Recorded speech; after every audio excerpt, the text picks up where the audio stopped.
নমস্কার, দেখছেন ওঙ্কার বাংলায় টেলি ক্যানভাস, চিত্র শিল্প ছবি ক্যানভাস এই নিয়ে আমাদের এই বিশেষ অনুষ্ঠান। আমি মিহিকা রয়েছে আপনাদের সঙ্গে, আর আজকে আমরা আবার চলে এসেছি একাডেমি অফ ফাইন আর্টসে। এই মুহূর্তে আমরা রয়েছি সেন্ট্রাল গ্যালারিতে, চলছে শিল্প দৃষ্টি গ্রুপের সপ্তম চিত্র প্রদর্শনী। আমাদের সঙ্গে এই গ্রুপের 4জন সদস্য আজকে রয়েছেন। তবে তার আগে একটু ছোট্ট করে বলে দিই, ওনাদের যে শুধু কাজের প্যাটার্ন, তাদের শিল্পশৈলী, তাদের কাজের আউটকাম আলাদা নয়, তাদের কাজের দৃষ্টিভঙ্গি থেকে শুরু করে কাজের মধ্যে দিয়ে পৌঁছে দেওয়া বার্তা, সব কিছুই বেশ আলাদা আলাদা রকমের, বেশ বিভিন্নতায় মোড়া একটা এপিসোড হতে চলেছে। খুব জমজমাট। শিল্পীরা আমাদের সঙ্গে থাকবেন, তাদের সাথে আড্ডা হবে, কথা হবে, তাদের গল্প আমরা শুনবো। আর এই সব গল্পটা শোনার জন্য কিন্তু এপিসোডের শেষ অবধি থাকতেই হবে। এই মুহূর্তে আমাদের সঙ্গে রয়েছেন শিল্প দৃষ্টি গ্রুপের ফাউন্ডিং মেম্বার শিবানী মাইতি। আমি শিল্পী শিবানী মাইতিকে ওঙ্কার বাংলার পর্দায় স্বাগত জানাচ্ছি। নমস্কার দিদি। প্রথমেই যে প্রশ্নটায় যাব, গ্যালারিতে ঢুকেই আপনার ছবিতে চোখ পড়ছে খবরের কাগজের টেক্সচার। তো এই টেক্সচারটা আনার ব্যাপারটা কিভাবে? শুরুটা হয়েছিল বিয়ের পর থেকেই। আমি মূলত কোলাজটা তখন থেকেই চর্চা করেছি। একটা কারণ হচ্ছে যে রং নিয়ে কাজ করতে প্রথমে ভয় পেতাম, আর আমি সেলফ টট আর্টিস্ট। সেলফ টট হওয়ার জন্য প্রথাগত শিক্ষা বা প্রাতিষ্ঠানিক শিক্ষা নিতে পারিনি। সে কারণে রঙের প্রতি ভীতি থেকে কাগজের রং চুজ করতে থাকি। সেটা দীর্ঘদিন হয়ে গেল, 10 বছর তো হবে, 10-15 বছর। ওই চর্চা করতে করতে তার মধ্যে মজা পাই, এবং আমি কালারগুলোকে আমার মনের রঙের সঙ্গে মিশিয়ে একটা সাবজেক্টকে উপস্থাপিত করি, এবং সেটা শিল্পের আকার পায়, প্রশংসিত হয়। সেই থেকে আমার জার্নি। এখনও আমি কোলাজ নিয়ে এক্সপেরিমেন্ট করছি। আর আগ্রহ এখানেই যে শুকনো রঙের টুকরো টুকরো ব্যবহার করে একটা সামগ্রিক রূপ দেওয়া, সে কারণে কোলাজকেই বেছে নেওয়া। এটা তো আপনার গল্প গেল, এবার না একটু এই গ্রুপের গল্প শুনি। গ্রুপ তৈরির গল্পটা বা কিভাবে গ্রুপ এগোচ্ছে এই নিয়ে যদি একটু বলেন। 2017-তে আমরা সবাই সেলফ টট আর্ট অ্যাপ্রিসিয়েশন কোর্সে ভর্তি হই। কোর্স কমপ্লিট হওয়ার পরই আমাদের মনের মিল থেকেই তাগিদ অনুভব করি যে আমরা যা কাজ করি সবাই একত্র হয়ে একটা এক্সিবিশন করব। সেই থেকে জার্নি শুরু, এটা 7ম বর্ষ। আমরা নিজেদের কাজ চর্চা করতে করতে ডেভেলপ করছি নিজেদেরকে। এই একটা ফোরাম থেকে প্রত্যেকেই আমাদের কাজ নিয়ে সজাগ, সচেতন এবং বিভিন্ন আঙ্গিকে কাজ করে চলেছি। এবার একটু ছবির গল্প শুনি, পেছনে তো অসাধারণ কিছু কাজ দেখছি। একটু যদি গল্প শোনানো যায় কাজগুলো। কোলাজের ব্যাপারটা এর কোনো নিজস্ব থিম হয় না। আমার কাজের যে ধরন, আমার কোনো লেআউট থাকে না। মনের মধ্যে যে রঙের ছড়াছড়ি সেটাই আমি উপস্থাপন করি। এখানে মেমোরিজের উপর অনেকগুলো কাজ আছে। আমরা যারা জীবন নিয়ে ক্লান্ত, নানান কারণে, প্রাকৃতিক বিপর্যয়, যুদ্ধ, পারিবারিক জিঘাংসা, মানব সভ্যতার অবনমনতা, এই সব নিয়ে যখন আমরা বেশ ক্লান্ত, তখন আমরা আবার মনের দরজায় স্মৃতির রোমন্থনে যাই। এবার প্রত্যেক মানুষের যে স্মৃতির যে টাটকা খবরগুলো মনের মধ্যে বা হৃদয়ে রয়েছে, সেগুলিরই বহিঃপ্রকাশ এখানে ঘটেছে। দেখতে উপর থেকে মনে হলেও এক একটা অবয়ব অনেকটা অ্যাবস্ট্রাক্ট, অনেকটা কনসেপচুয়াল। সেই থেকে কাজগুলো, আপনি যে কাজের সামনে দাঁড়িয়ে আছেন, নগর জীবন বা জীবনের ক্লান্তি থেকে মুক্ত হওয়ার জন্য একটা জায়গা খুঁজে নেওয়া। এখানে মূলত একটা অনুষঙ্গ আছে যে সাম্পান বা নৌকো। নৌকো যেখান থেকে একটা প্রেমেরও সাদৃশ্য, রঙের ব্যালেন্স, সব মিলিয়ে একটা স্মৃতির রোমন্থন, যে নিরিবিলি শান্ত মনের চর্চা করা যায়, পরিশীলিত একটা ভাবনা। সেটা ফর্মটা অবশ্যই অ্যাবস্ট্রাক্ট। এটা তো আপনাদের গ্রুপের 7th এক্সিবিশন। এই সপ্তম এক্সিবিশনে এক্সপিরিয়েন্স এখনো অবধি কেমন, মানে একাডেমিতে কেমন এক্সপিরিয়েন্স? আমার ওয়েস্ট বেঙ্গলে যারা সরকারিভাবে চারুকলার সঙ্গে যে আর্টিস্ট ফোরাম যুক্ত আছেন তারা, এবং এখন যারা এই কলকাতাতে বিশেষ করে আর্ট চর্চা করছেন, গুণী শিল্পীরা, সবাই আমাদের গ্রুপ সম্পর্কে জানেন। আমাদের কাজগুলো প্রতিনিয়ত বছর একবার করে দেখে আসছেন, এবং তাদের ফিডব্যাক আমরা আর্টিস্ট হিসেবে পরিচিতি পেয়েছি এবং আমাদের কাজ দিনে দিনেই প্রশংসিত হচ্ছে। আমরা কামনা করব যে আমাদের ফোরাম থেকে আমরা যেন প্রতিষ্ঠা পাই সবাই। অবশ্যই সেই শুভেচ্ছা এবং সেই শুভকামনা আমাদের তরফ থেকেও থাকলো। সঙ্গে শিবানীদিকে অনেক ধন্যবাদ। আজকে কিন্তু আমাদের সঙ্গে আরো বেশ কয়েকজন শিল্পী রয়েছেন। আর চলুন এবার একে একে তাদের সাথে কথা বলি। এই মুহূর্তে আমাদের সঙ্গে আমরা এই গ্রুপের আরো একজন শিল্পী আয়তী ঘোষকে পেয়ে গেছি, বেশ সিনিয়র একজন শিল্পী। তার থেকে কিন্তু অনেক কিছু গল্প শোনার আছে। আয়তীদিকে আমি ওঙ্কার বাংলার পর্দায় স্বাগত জানাচ্ছি। প্রথমেই যে প্রশ্নটা করব, ছবি আঁকার শুরুটা কিভাবে? ছোটবেলায় ছবি আঁকতাম, কিন্তু যেরকম বাঙালি মধ্যবিত্ত পরিবারে কি হয়, ওই ক্লাস 7-8 অবধিই হয়, তারপরে বলে ভালো করে পড়াশুনো করো। ঠিক আছে, তাই হলো। ছবির ওপরও একটা অভিমানও জন্মে গেল, তাই আঁকাটা ছেড়ে দিলাম। লেখাপড়া করলাম আর তার সঙ্গে একটু পিয়ানো বাজনা, সেটাই চললো। তারপরে প্রফেশনালি আমি জিওলজিস্ট হলাম, এবং তখন এতই ব্যস্ত ছিলাম, বিদেশেও ছিলাম, যে সেখানে আর কিছু করার সময় পেলাম না। তখন আমি 2013-এ একটা বড় ডিসিশন নিই। আমার মনে হলো আমেরিকায় থাকলে আমার আরও যা আমি কিছু করতে চাই আদার দ্যান প্রফেশন করতে পারবো না। তখন মনে হলো যে নরওয়ে এমন একটা জায়গা যেখানে মানুষের প্রফেশন এবং ফ্রি টাইম দুটোই খুব ইম্পর্ট্যান্ট ইন লাইফ। কারণ আমরা চাকরি করি, আমরা চাকরি করতে ভালোবাসি, জিওলজি আমার খুব প্রাণের জায়গায়, সেটা ঠিকই, কিন্তু তারপরেও তো একটা জীবন আছে। তো সেইখান থেকেই আর্টে আবার back in 2014 I started after very many years. তখন I am in my 50s, early 50s এই বয়স। তো সেই থেকেই আমাদের চলা, এবং তারপরে আমি দেশে ফিরে আসি 2015 সালে। তো আমি আমেরিকায় ছিলাম বেশিরভাগটা সময়, আর নরওয়েতে 2 বছর। তাই আপনি ছবিতেও দেখবেন নরওয়ের অনেক ছাপ এখানে রয়েছে। তো সেই কারণে এটাও নরওয়ের যেরকম নর্দার্ন লাইটস আমরা দেখি, অরোরা বোরিয়ালিস, ওইটা ক্যাপচার করা খুব ডিফিকাল্ট, কিন্তু আমার মনে হলো চেষ্টা তো করি, তারপরে দেখা যাক। সেইটা করলাম, এবং তারপরে ওখানে যে ফিওর্ডের দৃশ্য, যেটা আমার প্রত্যেক দিনই প্রায় আমি দেখতাম, সেইগুলোই আমি ধরার চেষ্টা করেছি। আবার আপনি যদি ওই ছবিটা দেখেন, নিচের ছবিটা, সেইখানে দেখুন it can be anywhere in the world. সেটা আমাদের লেকের ধারেও হতে পারে বা লুইজিয়ানাতেও হতে পারে। তাই ছবির কোনো বোধহয় স্থান সেই রকমভাবে নেই, যেখানেই মানুষের হৃদয়টা রয়েছে সেখানে হয়। আর তো এটাই আমার পথ চলা। তো আর আমার ছবি মেইনলি হচ্ছে ইমপ্রেশনিস্টিক। আমি খুব একটা ডিটেলসে কাজ করি না, এই কারণেই, কারণ আমার প্রফেশনাল ওয়ার্ল্ডে এত ডিটেলের ওপর আমাকে কাজ করতে হয়েছে। Art is a respite from that, so I take my eyes off. আর আমার মনে হয় কোন জিনিসটা আমার সবচেয়ে ভালো লেগেছিল ওই দৃশ্য, তখন আমি মন দিয়ে সেইটা মনের সঙ্গে মিশিয়ে এবং রিয়ালিটি দুটোর একটা বলতে পারেন মোটামুটি সংমিশ্রণে কাজগুলো করি। আর আমাদের গ্রুপটা খুব ভালো, সকলেরই ইন্ডিভিজুয়াল একটা স্টাইল আছে, আর আমরা কেউই প্রফেশনালি সেরকমভাবে ট্রেন নেই, কিন্তু যারাই দেখেন আমাদের ছবিগুলো তাদের খুব ভালো লাগে। আচ্ছা, এই যে বেশ বৈচিত্র্যপূর্ণ একটা লম্বা কাহিনী শুনলাম, আলাদা আলাদা জায়গায় থাকা, সেই জায়গা থেকে এক্সপিরিয়েন্স গ্যাদার করা এবং সেটা ক্যানভাসে ফুটিয়ে ওঠা। একটু আগে যেমন নর্দার্ন লাইটসের কথাটা হলো, আর নরওয়েতে থাকাকালীন নর্দার্ন লাইটসের সাথে সামনাসামনি দেখা কিছু?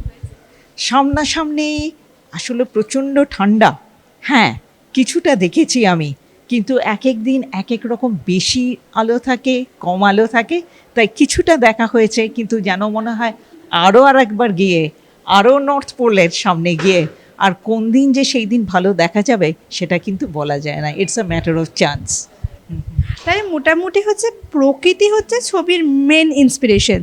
হ্যাঁ, প্রকৃতি মেন ইন্সপিরেশন, কিন্তু আমার নিজের হাতটাকে ঠিক রাখার জন্যে আমি পোর্ট্রেটসও করতে খুব ভালোবাসি। তো এই বছর যেরকম আমার স্কুলের বন্ধুদের all of us have become senior citizens now 60, তাই প্রত্যেককেই আমি একটা করে ছবি উপহার দেওয়ার চেষ্টা করেছি, ওদের ছবি। এটা অসাধারণ উপহার, মানে বন্ধুর কাছ থেকে বন্ধুর পাওয়া উপহার।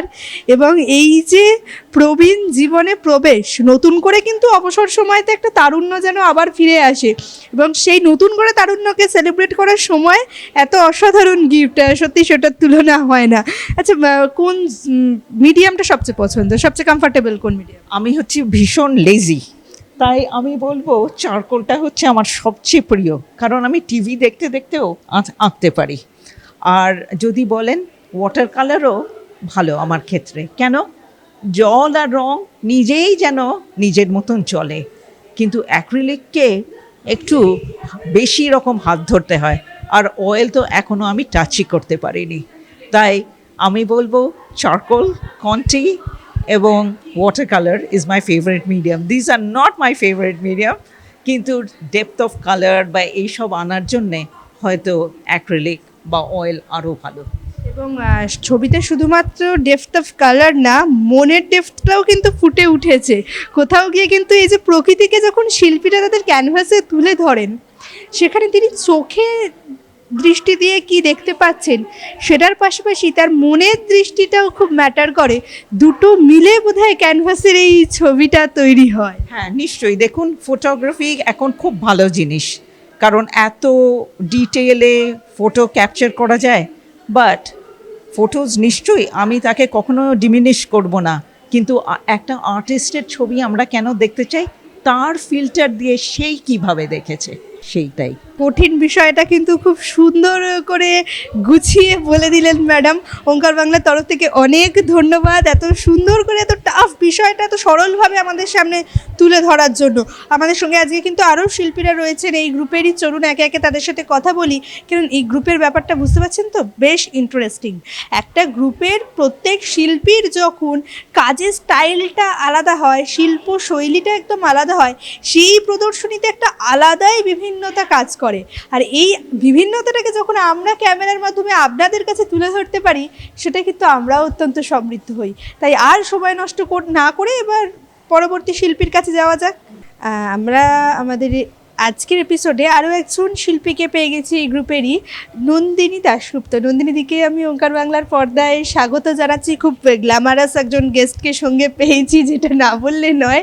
আচ্ছা, ঢুকে এই প্রথমে দিদি ভীষণ সুন্দর সাজানো গোছানো, তার পাশাপাশি ভীষণ অ্যাট্রাকটিভ কিছু কালার এবং গ্রে স্কেলেরও কিছু কাজ দেখতে পাচ্ছি।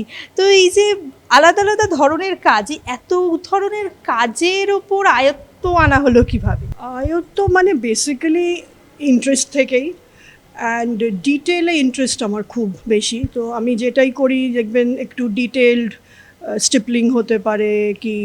আর Kolkata is a very favourite subject, Sufism is a favourite subject. তো যেই সাবজেক্টসগুলো ক্লোজ টু মাই হার্ট, আমি সেটাকে নিয়েই কাজ করার চেষ্টা করি। So that is the different subjects that come up.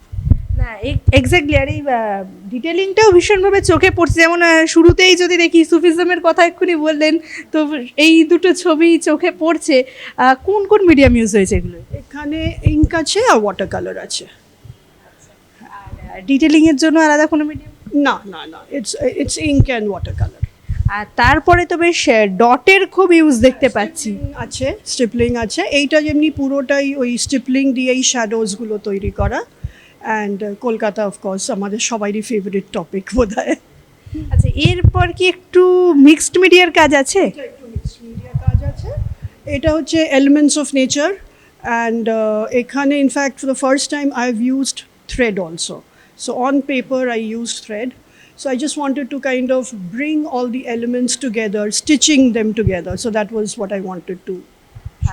এমনিতে সবচেয়ে পছন্দের মিডিয়াম বা সবচেয়ে পছন্দের জোনার কোন? পছন্দের ইঙ্ক, অ্যান্ড সবচেয়ে পছন্দের subject will be Kolkata and Sufism. বেশ, হঠাৎ করে সুফিজম এবং এই কলকাতাটা না হয় ভালোবাসার শহর যেখানে থাকি, সুফিজমের এতটা ইম্প্যাক্ট করতে? Maybe because of my interest in the Urdu language and in ghazals, তার থেকে মির্জা গালিব কি রুমি, এদের এই ইন্টারেস্ট থেকেই এদের নিয়ে পড়াশুনো করা, আর সেখান থেকে trying to express it through my art. বেশ। আর আচ্ছা, আর একটা জিনিস জিজ্ঞাসা না করলে নয়, এই যে গ্রুপের সাথে বেশ অনেক দিন হয়ে গেল, এটা সপ্তম চিত্র প্রদর্শনী, এখন অব্দি এক্সপিরিয়েন্স কেমন? খুব ভালো, খুব ভালো ইন দ্য সেন্স দ্যাট আমরা তো ভেরিড স্পেসেস থেকে আসছি, ডিফারেন্ট কাইন্ড অফ পিপল। তো আমাদের কাছে প্রত্যেক বছরটাই একটা লার্নিং এক্সপিরিয়েন্স হয়। অ্যান্ড যেটা না বললেই নয়, অনেক সিনিয়র আর্টিস্ট, তারপরে এই চারুকলা পরিষদ থেকে কি যারা কলকাতায় অনেকে আসেন অ্যান্ড এতটাই এনকারেজ করেন, এতটাই সাপোর্ট করেন, which is actually মানে it's a blessing honestly. হ্যাঁ, না তো হয়তো 7 বছর হতো না, because as I said none of us are from art college, কিন্তু সেখানে আমরা করতে পারছি, সেই অ্যাপ্রিসিয়েশনটা, সেই এনকারেজমেন্টটা, এবং তারা ক্রিটিকও করছেন হয়তো। হ্যাঁ, এইটা তারা যে করছেন আমার মনে হয় সেটা একটা বড় কারণ এই পথ চলাটার জন্য। আচ্ছা, এই যে যে কথাটা বারবার উঠছে যে এই গ্রুপের 5জন শিল্পীর 5জনই সেলফ টট আর্টিস্ট, তো এই যে সমস্ত সেলফ টট আর্টিস্টরা মিলে একটা এক্সিবিশন করছেন এবং এতটা রাস্তা এগোনো, আপনি নিজেও সেলফ টট আর্টিস্ট, সেই নিজে শিখে শিখে এক্সিবিশনের মতো এতটা রাস্তা এগোনো, গ্রুপ, এত প্রফেশনাল কাজ, এত ভ্যারাইটিস কাজ, এই রাস্তাটার গল্পটা কেমন ছিল? এটা আমাদের সবারই ইন্ডিভিজুয়াল পাথ বলবো আমি। হ্যাঁ, কেননা আমরা ডিফারেন্ট কাজ থেকে এসছি, ডিফারেন্ট চাকরি থেকে এসছি। তো আমার মনে হয় we brought in our experiences, আর নলেজ, সেইটা এই জন্য এত রকম কাজ যেটা হয়েছে সেটাও একটা বড় কারণ। তো I think it is because of our differences that we have been able to stay together. অনেক ধন্যবাদ নন্দিনীদিকে। বেশ সুন্দর করে কিন্তু বিষয় ছবির মিডিয়াম থেকে শুরু করে কিভাবে একজন শিল্পী যিনি নিজে শিখে এতটা রাস্তা এগিয়ে আসছেন এবং সহযাত্রীদের সঙ্গে এগিয়ে যাওয়ার গল্প, সবটাই বেশ সুন্দর করে শুনলাম।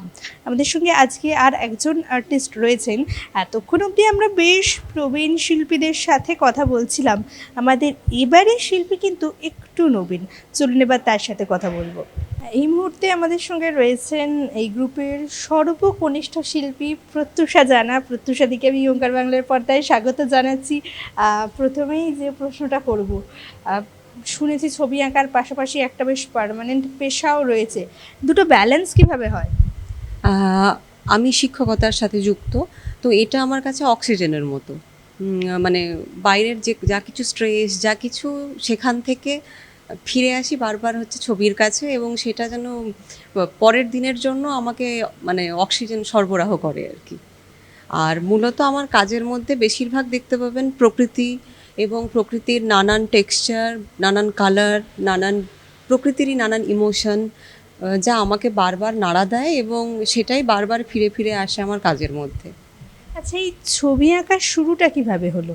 ওটা ছোট থেকেই ভালো লাগতো ছবি আঁকতে, ইচ্ছে ছিল ছবি নিয়ে এগোনোর, কোনোভাবে হয়নি। তো আমি পড়াশুনোর পাশাপাশি যেমন শিক্ষকতাকে আমার পেশা হিসেবে বেছে নিয়েছি, তেমন আমার কাজটাকেও চালিয়ে যাচ্ছি। আচ্ছা, এখানে তো ছবির মধ্যে বেশ যে জিনিসটা খুব চোখে পড়ছে যে বিভিন্ন টেক্সচারের ব্যবহার করা, সেটা রঙের ডিটেলিংয়ের মাধ্যমে একটা বেশ ইউনিক একটা নিজস্ব স্টাইল তৈরি করে নেওয়া। এই যে নিজের স্টাইল বিল্ড আপ, এটার পেছনে এফোর্টটা কতটা দিতে হয়েছে, বা এটা তৈরি করার কথাটা মাথায় কীভাবে? তৈরি করা তো আর ওইভাবে হয় না, মানে প্র্যাকটিস মেক্স পারফেক্ট। প্র্যাকটিস করতে করতে এখনও এখনও ওই জায়গায় গিয়ে পৌঁছতে পারিনি, কিন্তু এখনও ওই প্র্যাকটিসের মধ্যে আছি, চেষ্টা করছি কাজটাকে নিয়ে এগিয়ে যাওয়ার। এটা ঠিকই কথা যে প্র্যাকটিস মেক্স পারফেক্ট। একজন শিল্পী তার অন্তরে যতটাই শক্তি থাকুক না কেন, সেই শক্তিটাকে যখন ঘষা মাজা করা হয়, সেটার চর্চাটাকে যখন প্রত্যেক দিন আর এক ধাপ করে এগোনো হয়, তখন বোধহয় গিয়ে আউটকামটা এতটা সুন্দর আসে। আচ্ছা, একটু এবার ডাইরেক্ট ছবির গল্প শুনি। হ্যাঁ, ছবি শিল্পীরা তুলে ধরেন, আমরা নিজেদের মতো করে ইন্টারপ্রেট করে নিই, কিন্তু কিছু ক্ষেত্রে আমাদের মতো বা আমাদের দর্শকদের মতো যারা সাধারণ মানুষ, তাদের কাছে না ভালো লাগে শিল্পী যখন নিজে একটু ছবির গল্পটা বলেন। তো এখানে যে ছবিগুলো রয়েছে সেগুলো নিয়ে যদি ছোট ছোট করে গল্প বলা যায়। এখানে মূলত সমস্ত ছবির মূল বিষয়ই হচ্ছে প্রকৃতি। আমি আগেও বললাম যে প্রকৃতি থেকে আমি যেসব প্রকৃতির যেসব টেক্সচার, যেসব রং, যেসব যা কিছু আমাকে নাড়া দেয় এবং আমার চোখে ধরা দেয়, আমি সেটাকেই তুলে ধরার চেষ্টা করি। এবং আমাকে বারবারই প্রকৃতি নাড়া দেয় এই কারণে, আমরা বর্তমানে একটা অদ্ভুত সময়ের মধ্যে বসবাস করছি, যেখানে আমরা নিজেরা বড্ড নিজেদের গণ্ডির মধ্যে নিজেদেরকে আবদ্ধ করে ফেলেছি।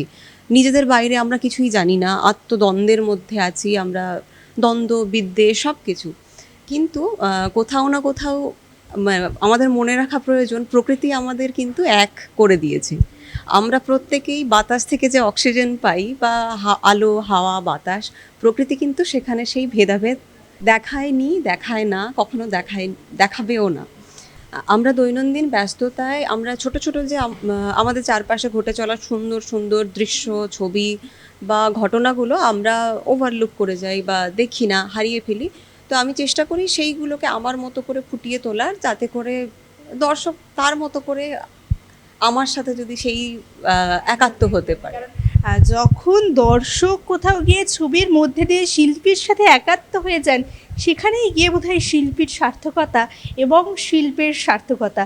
কারণ দিনের শেষে যেমন আপনাদের ছাড়া আমরা কিছুই না, সেরকম কিন্তু দর্শক ছাড়া বোধহয় শিল্পীর আইডেন্টিটি নিয়ে একটা প্রশ্ন এসেই যায়।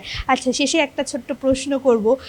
বেশ, এই যে 5 জনের গ্রুপ, সবাই সিনিয়র, বেশ সমৃদ্ধ লোকজন এবং প্রত্যেকের কাজের স্টাইল একদম আলাদা আলাদা। তো এই গ্রুপে থাকার এক্সপিরিয়েন্স কেমন, শেখাটা কতটা হয় এখান থেকে? এখানে আমরা প্রত্যেকের থেকে শিখি, প্রত্যেকেই একসাথে কাজ করি। বছরে মোটামুটি আমাদের একটা শো হয়, তো সেই সুবাদেই প্রত্যেকের দেখা হয়। আর প্রত্যেকে নিজেদের মতো করে যে যার কাজ করছে, এইটুকুই। অনেক ধন্যবাদ প্রত্যুষা থেকে, ওঙ্কার বাংলার তরফ থেকে। আজকে আমরা এমন আর্টিস্টদের সাথে কথা বললাম, এমন শিল্পীদের সাথে কথা বললাম, যাদের প্রত্যেকের শুধু কাজের প্যাটার্নটা আলাদা আলাদা নয়, তাদের প্রত্যেকের কিন্তু উপলব্ধিটাও আলাদা। একদম অন্যরকম স্টাইলে, অন্যরকম বিষয়ে তারা তুলে ধরেন। কোথাও গিয়ে যদি দেখি দুজনে একই রকম বিষয়কেও তুলে ধরছেন, তার অভিব্যক্তিটা, তার প্রকাশটা একেবারে আলাদা। এই আলাদা আলাদা প্রকাশের মধ্যে দিয়ে যখন শিল্পীরা তাদের বার্তাটাকে পৌঁছে দিতে পারেন না দর্শকদের কাছে, সেখানেই তাদের সার্থকতা। আর আমাদের কাজ এই যে বারবার আবারও কিন্তু দেখা গেল কোথাও গিয়ে আমাদের দেশ বিদেশের নানান জায়গার পরিবেশের কথা তুলে ধরছেন শিল্পীরা। পরিবেশটা আমাদেরই, তাই এটা নিয়ে আরও একবার যে এই যে শিল্পীরা সমানে বার্তা দিতে চাইছেন, পরিবেশ বাঁচানোর কথা বলতে চাইছেন, এবার কিন্তু সেই কথাটা আমাদের মনের মধ্যে নেওয়াটা দরকার। পরিবেশের বাইরে গিয়ে আমাদের বাঁচার ক্ষমতা নেই, পরিবেশের বাইরে আমরা কিচ্ছু না। তাই আমাদের পরিবেশকে, এই যে বার্তা বারবার আসছে, সেই বার্তাটাকে গ্রহণ করে অন্তর থেকে আমাদের এগিয়ে আসার দরকার। যাই হোক, আজকের মতো টেলিক্যানভাস এই পর্যন্তই। আশা করি খুব ভালো লেগেছে, বেশ জমজমাট একটা এপিসোড, আলাদা আলাদা গল্প নিয়ে। খুব তাড়াতাড়ি আসছি আবার নতুন একটা এপিসোড নিয়ে। ততক্ষণ সবাই খুব ভালো থাকুন আর দেখতে থাকুন ওঙ্কার বাংলা। নমস্কার।